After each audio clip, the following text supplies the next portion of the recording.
MS TV ying tabir basing bu hanba maktada nomaitheng kunje soina tam okchari manaki pau miyam da pizari Bisnupur District Commando na OC Kumbi Police Station amadi tu Maha Regiment ki apanba kangbuna ngasi ayuk pung 5:35 dagi ayuk pung 9:95 rom taba phawba wangu nauda khong maichak pichingi akoibada thibu humbagi operation chatakre Operation aduda khosukulai sing kya phagat pangam kre ngasi phagat laba kulai sing dudi 9mm CMG ama 9mm CMG ki ahangba magazine ama US na saba 9mm pistol ama kapa yariba maru mapal galoina ba magazine ama med pistol country med pistol ama number 36 hand grenade ani 2 more HE bomb ama 2 more ILL bomb ama 7.62 mm AK-47 की कापयारिबा मरु 13 अमदी 7.62 mm SLR की कापयारिबा मरु 13 हाइरी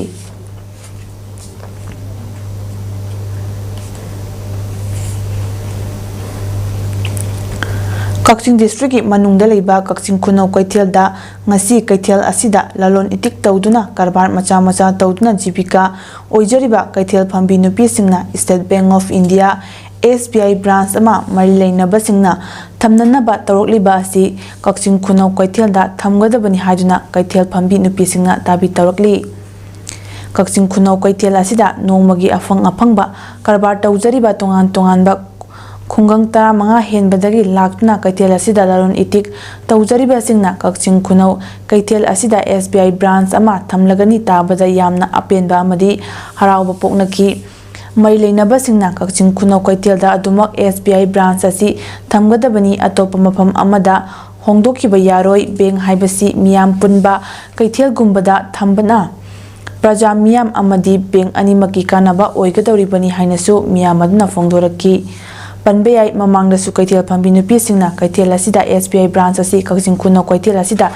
thamgadabani haiduna khongchang changsinba leikrabani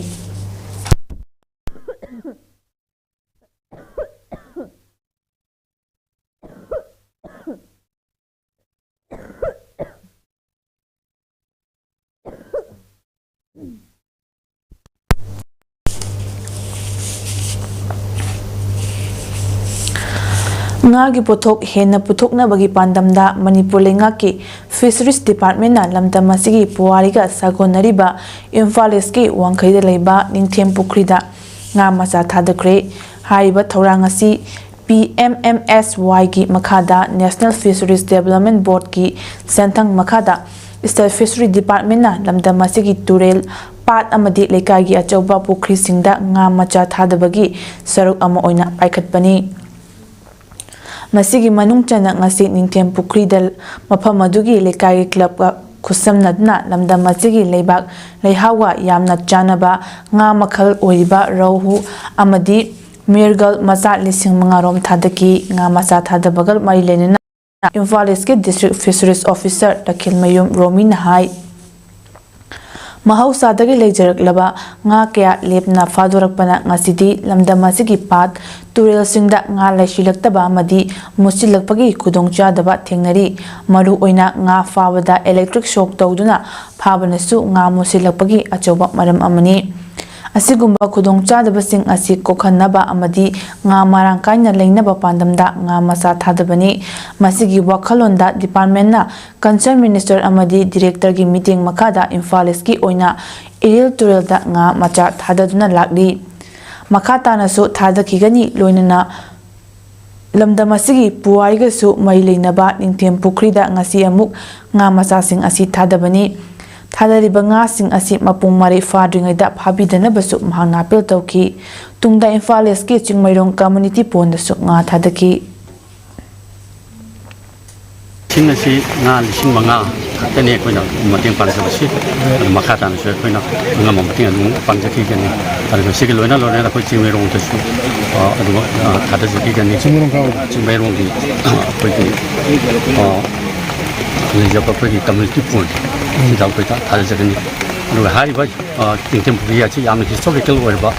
ipai puya hatta tigle asba pukini masida